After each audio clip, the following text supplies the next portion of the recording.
Hey Aquarius, this is your oracle reading for November 2021. Aquarius, November 2021.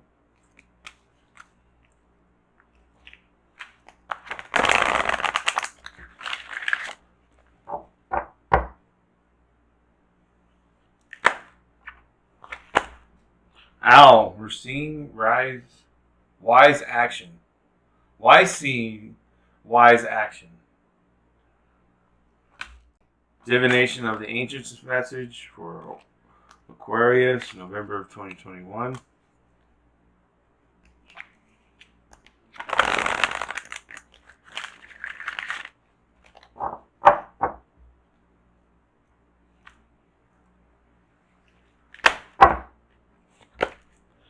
Dowsing Rod, Seeker. Divine Circus message for Aquarius, November of 2021.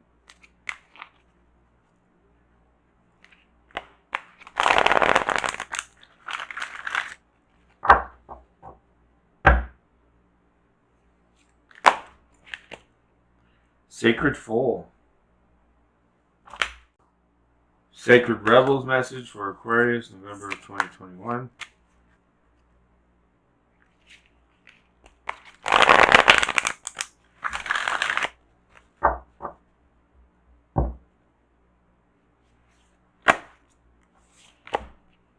Softly, softly, the tender touch. Shamanic medicine message for Aquarius, November of 2021.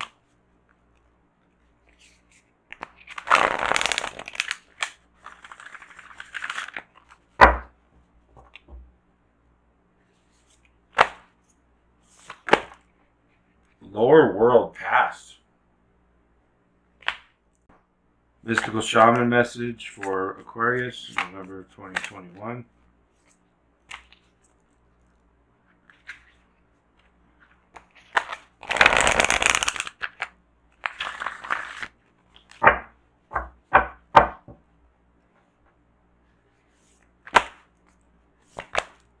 The Giveaway.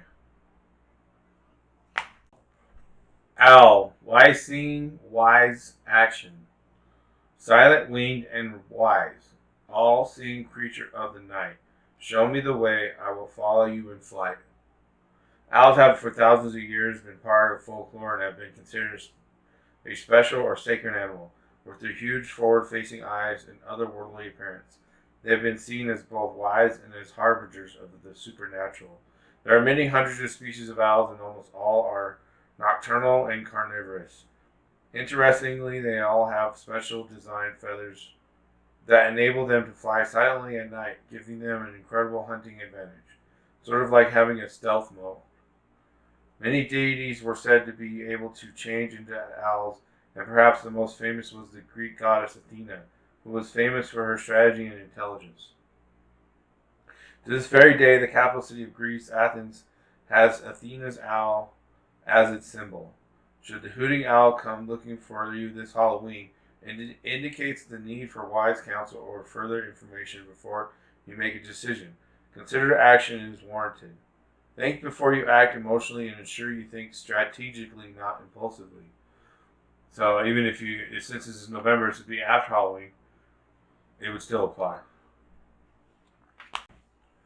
Dowsing Rod, Seeker. The dowsing rods have sought you out to announce that your search is almost over. You have spent a long time looking in the wrong places.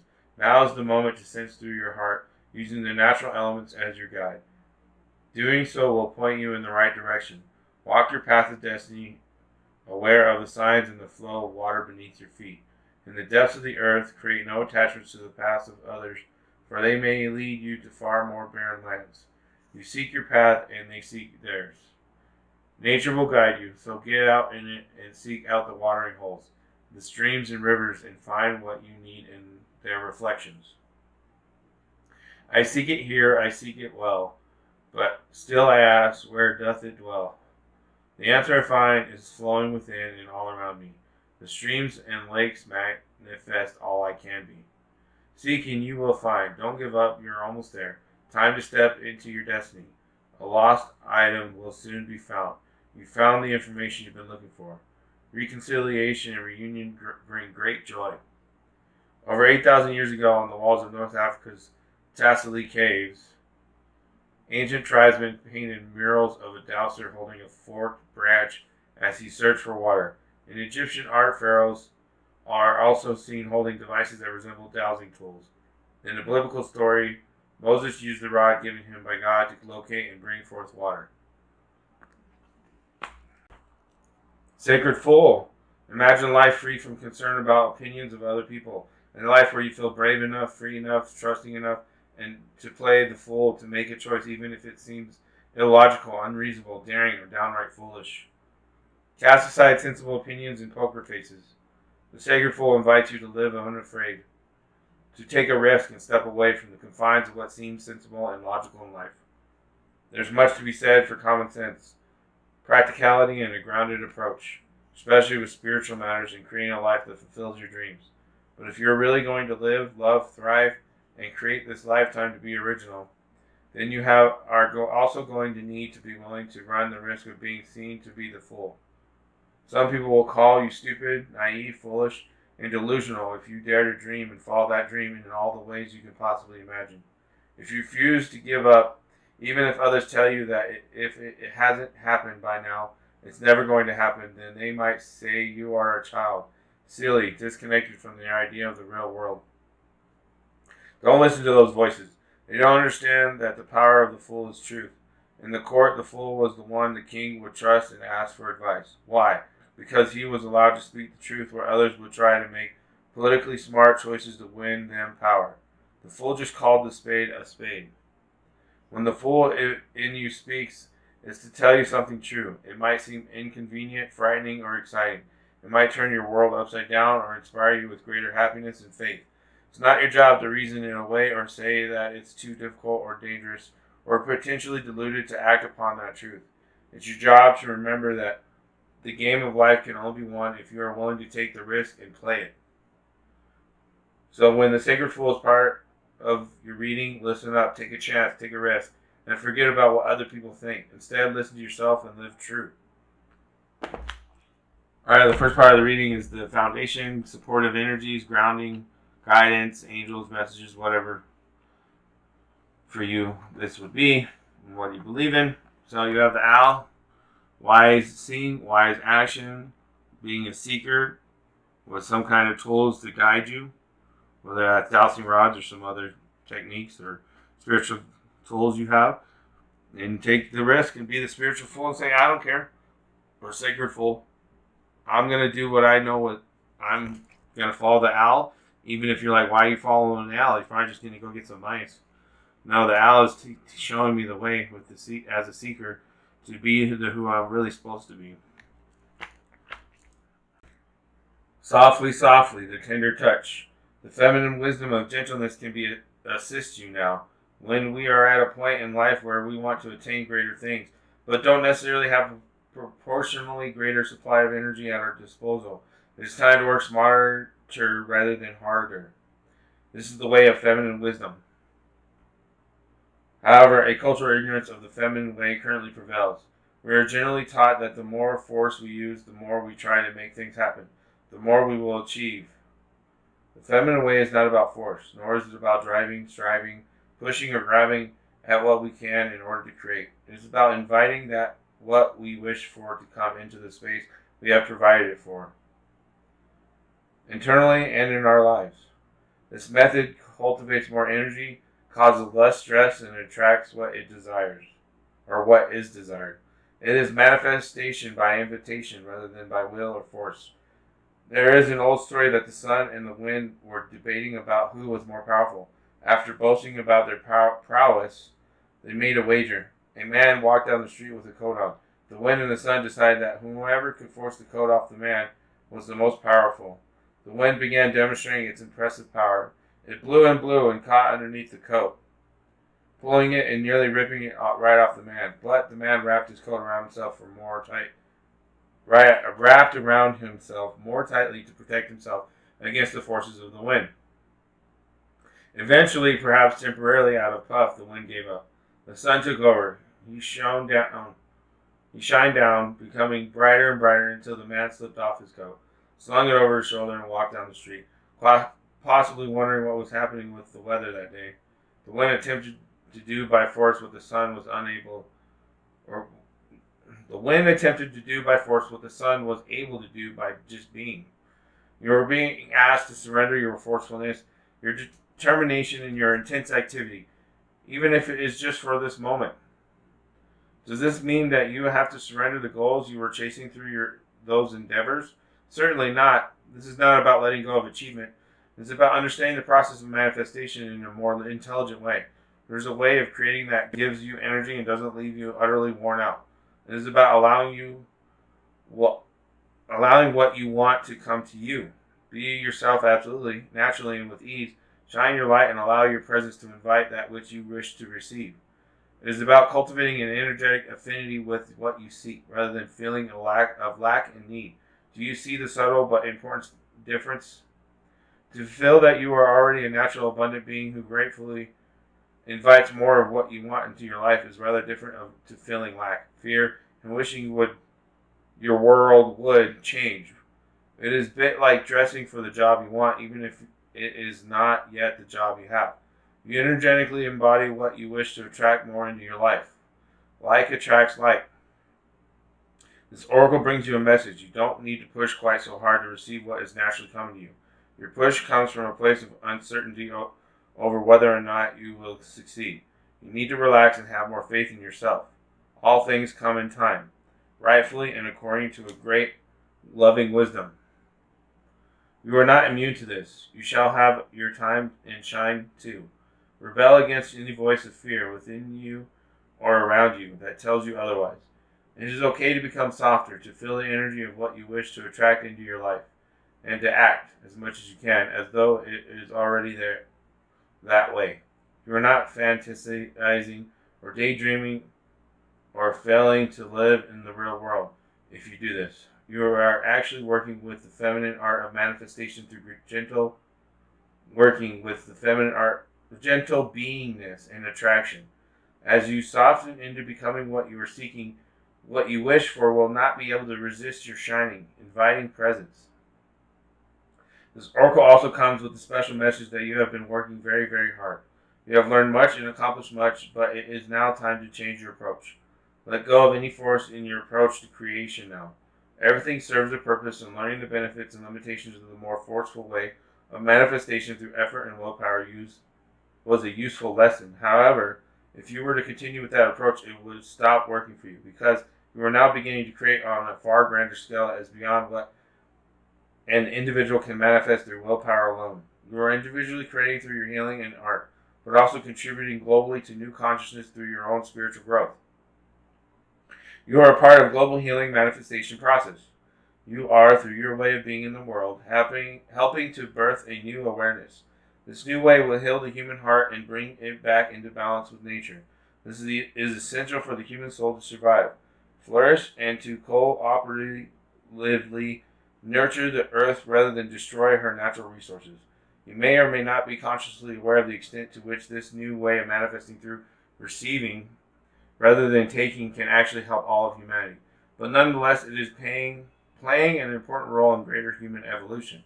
It is the power of attraction, of magnetism, rather than that of striving and force, that will replenish your energy and restore your body, mind, and heart after your struggle.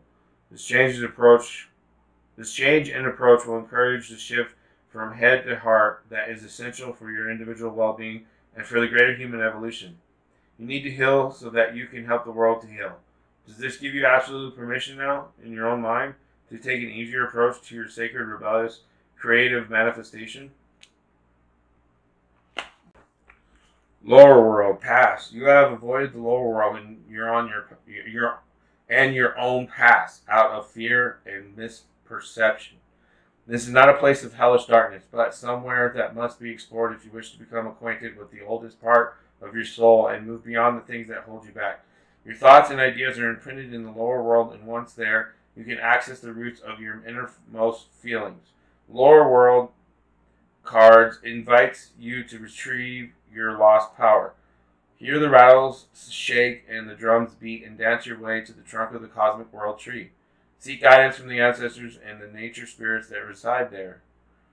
Lower world grants access to nature's secrets, for this is where the elemental kingdom can be encountered. From here, wisdom and power can be brought forward into life to correct the wrongs or heal the wounds of the past. Your totem animals will accompany you as you descend into the past and discover where your power lies and how they can help you in the here and now. Shamans make the descent to the lower world through altered states of consciousness. The concept of a tree that connects to the underworld, the earth, and the heavens is common to many belief systems and include Yggdrasil and of Norse myth and the sacred fig of Hinduism. In the indigenous cultures of America, the world tree is a place where spirit animals live alongside the ancestors. Lost information is found in fragmented parts of the soul await retrieval by the shaman. If you have been avoiding the dark aspects of your psyche, embrace your shadow in order to know thyself fully. Face the fears that stem from past life. By connecting with the earth and the lower worlds, darkness sheds light on that which is hidden. Journey down into the deep, access through trance or induced sleep. Ancestor spirits wait for you. Darkness highlights what is true. So the second part of the reading, the mid part of the pyramid, is what you can do, work on, focus on, intentions, put your energy towards, actions towards, whatever. Attention. Perceptions change to softly, the tender touch in the lower world past. So you see a pyramid here. We've got dowsing rods, the seeker from the lower world into the sacred full, being who you really truly are, even bringing up the past, saying, hey, I've done mistakes. I've looked at these things I've never talked to anyone about. Also here, look, softly, the tender touch. Al, wise seeking, wise action. I don't know what else could say wise seeking, wise action other than softly, the tender touch. Letting go of the perceptions that may seem like, oh, people were going to judge me, or it's going to ruin my career, or it's going to ruin my reputation. Who cares? Dowsing rods, be the seeker. Follow the true path, not the illusion of what humans have put forward as being true when it's really not, out of the age of Pisces into the age of Aquarius. The giveaway. The giveaway is the gift you offer to life without attachment, without expecting anything back. You can only give what is truly yours, a smile, a nod of encouragement, a gentle touch, and a kind word. This is not giving to others what you no longer want, like the sweater that no longer fits, but gifting that which is most precious, your authentic love and genuine feelings. Make a list of 10 people and things for which you are grateful. Connect with the feelings of gratitude. The giveaway comes to ask you to feel the same gratitude without needing anything or anyone to inspire it, and to share this gratitude with those you meet. As you offer thanks, your heart opens and you start realizing how much life has given you. You heal your feelings of scarcity and open yourself to the abundance that surrounds you. The giveaway invites you to be in the flow of life as you give freely and receive freely. It is difficult for you to set limits on how much of yourself you give. If you give more than is healthy, then you will not be able to give for long. You'll feel resentful with your partner or associates. You'll feel like the world owes you something in return.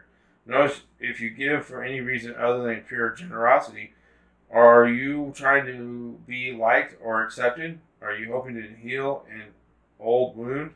Start giving to yourself first and foremost. Offer yourself the care, the love, the time, the acceptance that you are longing for. Once you experience plenty, then you can truly give to others. Alright, for this last part of the reading, this is the as above message, or the heavens, God, or unified field, quantum physics, big picture message. Alright, like I said, as above, so below. Dowsing rod, seeking the giveaway of gratitude, appreciation, loving yourself, with softly, the tender touch, with the lower world past, shadow aspects, psychologically, the Carl Jung information, with sacred full, letting go, and just being authentic to who you are with the owl and wise seeing and wise action. And that was your message or reading for November, Oracle reading. Aquarius, thanks for watching. I'll see you next month.